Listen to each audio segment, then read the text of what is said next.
everybody, it's Felisa, and this is another entry from Vlogmas.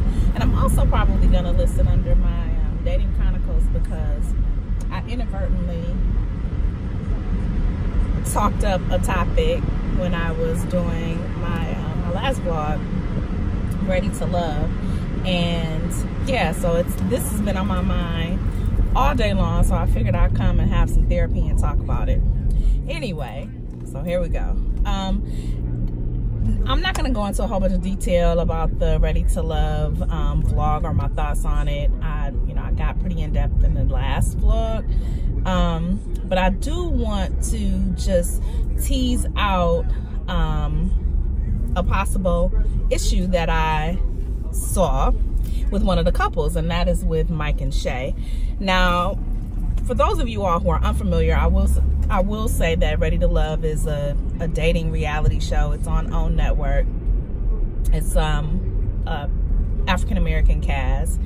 I thought it was going to be super cheesy, but I surprisingly really liked it, and I'm looking forward to the series finale. I think it comes on sometime this week. Y'all know me and TV, child. But anyway, so there's one couple that is on there. I can't even call him a couple. There's one guy that's on there, Mike, who has been very clear and very specific about his desire to have children.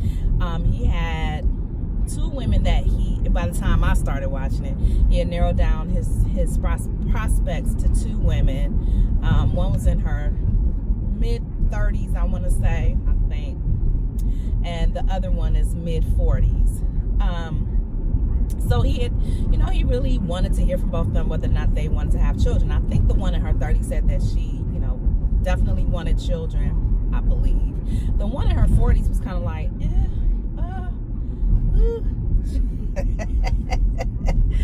she was definitely on the fence. Now, here's what I'll say about this. I understand that on the fence kind of perspective. As a matter of fact, I think it's probably to be expected for a couple of reasons. Number one, physically, obviously, men and women are very different. So women are born with all the eggs they will ever have. We don't manufacture them, and so that means that I, as an almost 50-year-old woman, have 50-year-old eggs. Basically, my children will be born on Medicare if I were to get pregnant right now. Men, of course, manufacture sperm at each coupling, so theirs is fresh, ours not so much. So that in and of itself presents a biological concern. At least it would for me. Number 2, aside from that, the sheer physicality that it takes to carry a child to term. I'm the mother of 4 children, with each one of my pregnancies, it got just a little bit more challenging. My first pregnancy, I basically snapped back, like a pair of Fruit of the Looms. By the time that 4th child rolled around, baby, I wasn't gonna make it. I was not gonna make it. And of course, obviously, I was older, so I recognize that the older you get, the more difficult it may be to carry a child to term. All of those factors influence a woman's decision as to whether or not she wants to have children late in life.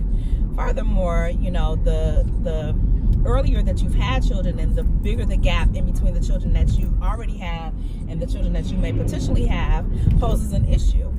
And you have to be cognizant and aware of that. Now, aside from all of that, obviously, there are many women who late in life have gone on to have successful pregnancies and very happy and beautiful babies. And though a woman generally after 35 is considered a geriatric birth, we've made some scientific advancements that allow women to have babies much later in life. It becomes difficult, though, when you are an older woman and you're dating a younger man. It becomes even more difficult when you're an older woman dating a younger man who has no children. That's one of my difficulties with dating younger men, even though they seem to like me, child. I do not understand why, but they do.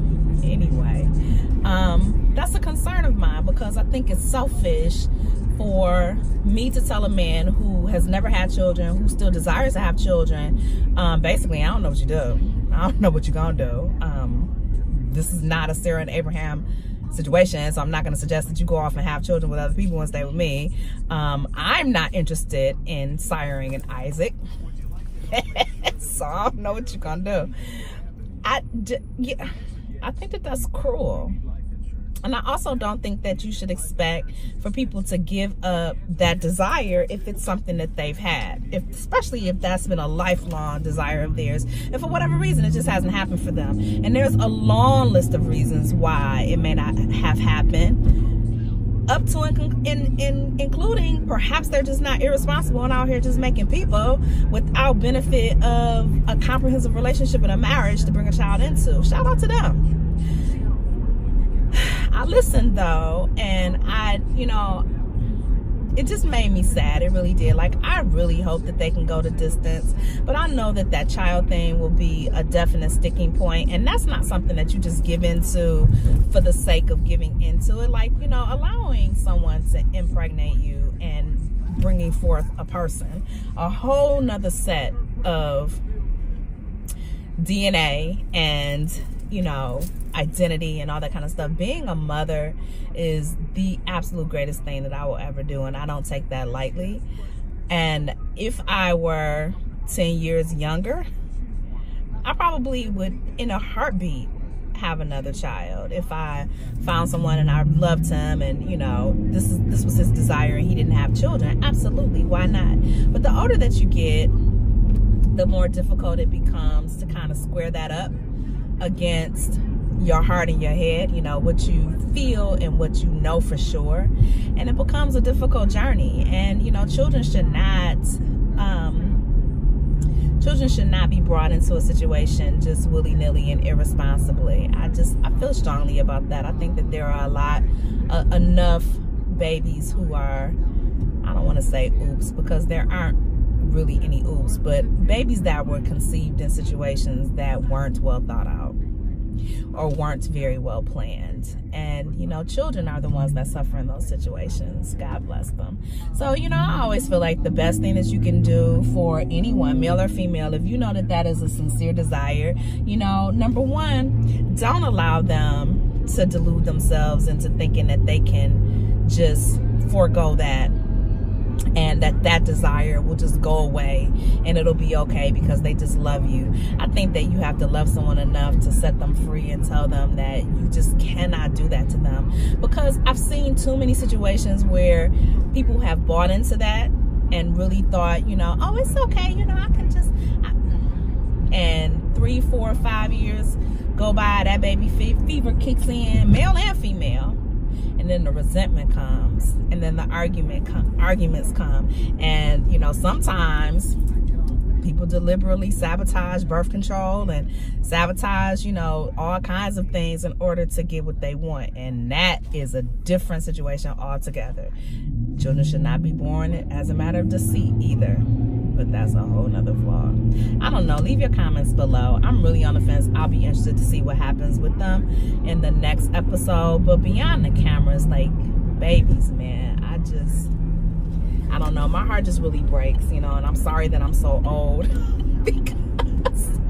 because I probably will have more children, and I don't know, it's heartbreaking to watch. Leave your comments below. I like to hear your thoughts on the matter, and maybe I'm overthinking and I'm just in my feelings and I should probably take a nap. I don't know. Talk to you later. Bye.